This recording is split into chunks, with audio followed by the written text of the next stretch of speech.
Before the fame, before the red carpets, and long before the world decided who he was, Johnny Depp was quietly failing at everything people told him mattered.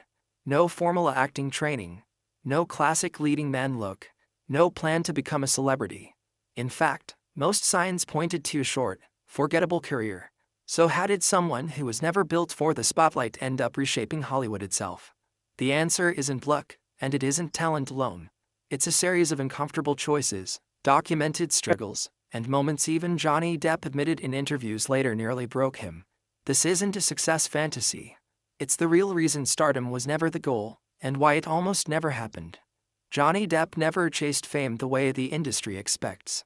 His early life already pointed him away from Hollywood success. Born in Kentucky and raised in Florida, he grew up moving constantly, changing skills more than a dozen times. Stability wasn't part of the picture. Music was.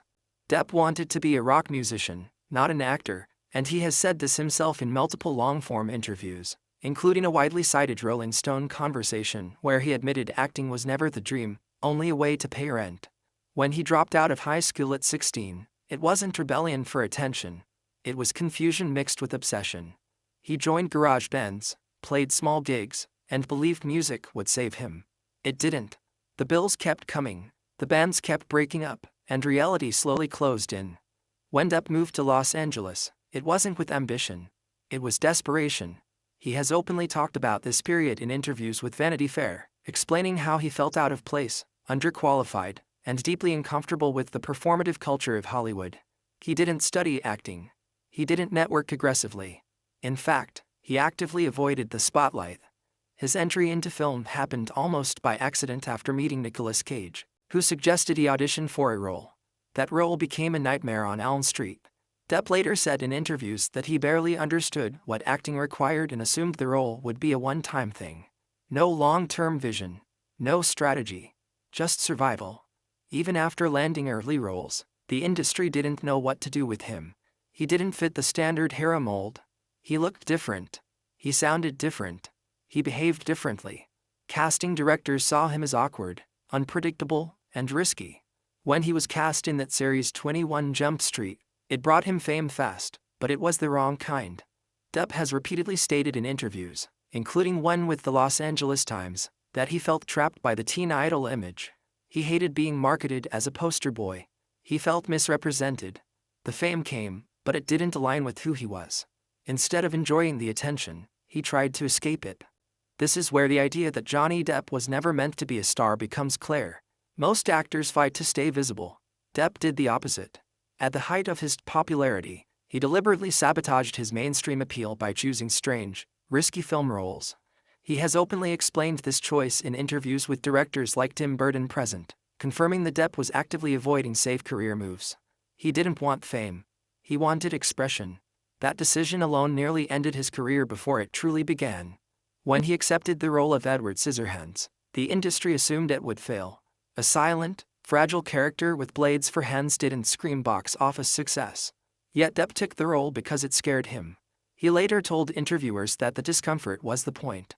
Edward Scissorhands wasn't a performance built for applause. It was personal, quiet, vulnerable. Critics eventually praised it, but at the time, it was seen as career suicide. The fact that it worked was not proof of the master plan. It was proof of how close he came to disappearing.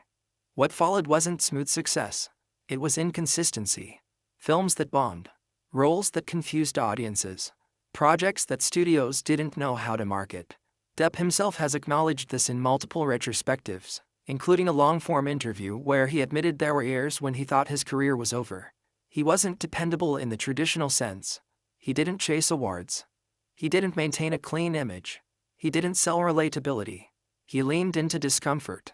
Off-screen, the chaos deepened. Depp has spoken openly about substance struggles, financial mismanagement, and emotional instability. These aren't rumors. They are details he confirmed under oath and in interviews, including documented legal testimony and verified media profiles. Instead of hiding flaws, his life exposed them publicly. Studios don't build stars this way. Brands avoid unpredictability. Depp embodied it. What kept him working wasn't marketability. It was trust from a small group of directors who valued originality over safety. Tim Burton, Terry Gilliam, And others have publicly stated that Depp wasn't cast because he was famous, but because he was willing to disappear into roles no one else wanted. That distinction matters. Stardom usually comes from repetition. Depp avoided repetition at all costs. Even Pirates of the Caribbean, the role most people associate with his stardom, was almost another failure. Studio executives reportedly disliked his portrayal of Jack Sparrow, calling it strange and excessive. This isn't speculation. It's been discussed in behind-the-scenes interviews and confirmed by producer statements. Depp based the character partly on Keith Richards, making creative choices that went against studio expectations. Again, not star behavior, risk behavior. The success of that film changed his visibility, but not his mindset. Depp has said in later interviews that even after global fame, he never felt like he belonged in the celebrity system. He didn't suddenly become disciplined, polished, or predictable. Instead, the pressure intensified personal issues that were already there. Success didn't fix anything. It magnified everything. This is why the idea of Johnny Depp as a destined star doesn't hold up. His career is filled with near misses, internal resistance, and choices that normally disturb momentum. Most stars are built through alignment with industry rules. Depp survived by resisting them. That resistance came at a cost. Legal battles, public scrutiny, reputation damage, years of silence. These weren't strategic pauses. They were consequences. In a widely referenced interview after his legal disputes, Depp stated that he felt abandoned by the industry he gave decades to. Whether people agree with him or not, the statement reveals something important. Stars are protected assets. When protection disappears, so does the illusion.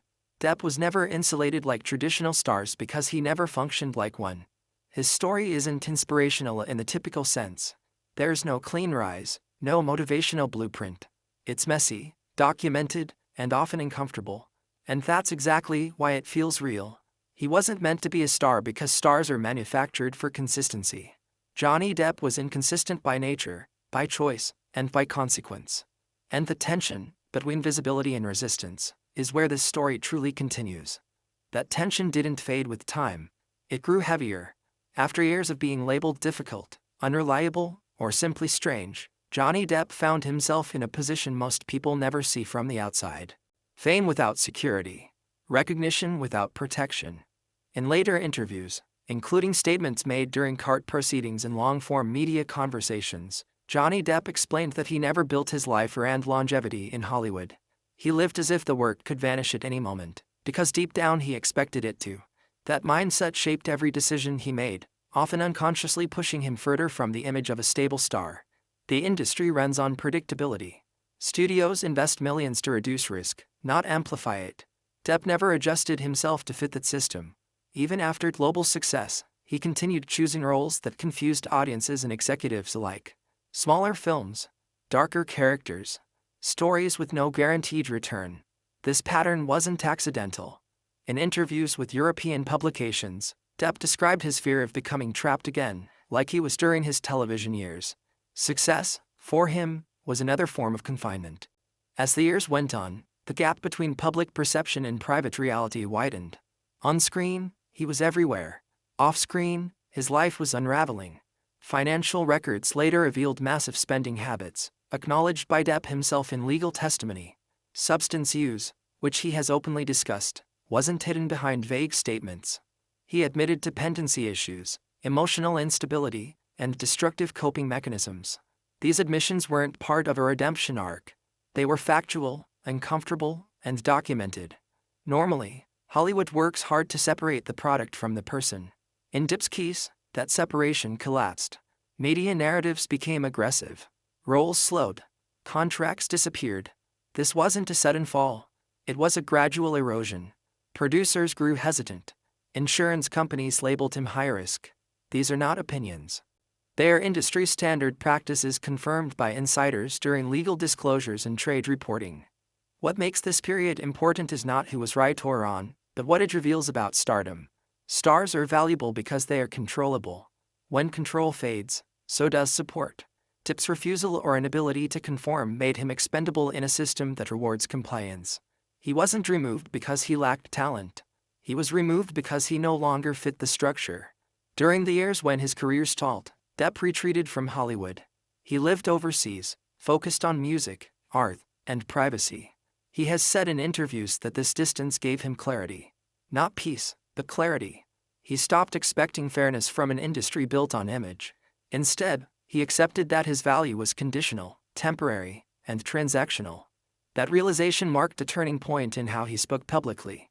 Less promotional language, more blunt honesty. When legal battles brought his personal life into full public view, the consequences were immediate. Roles vanished overnight. Projects were recast. Public opinion polarized. Regardless of perspective, one thing is undeniable. The speed at which support disappeared confirmed what Depp had always sensed. He was never protected as a permanent asset. His stardom was rented, not owned. During testimony and post-trial interviews, Depp stated that the experience forced him to confront how little control he ever had over his narrative. Contracts didn't guarantee loyalty. Success didn't guarantee safety. Reputation, once damaged, became a liability others rushed to distance themselves from. This isn't unique to him, but his case made it visible. And yet, even after years of exclusion, he didn't rebrand himself into something safer. He didn't issue polished apologies written by committees.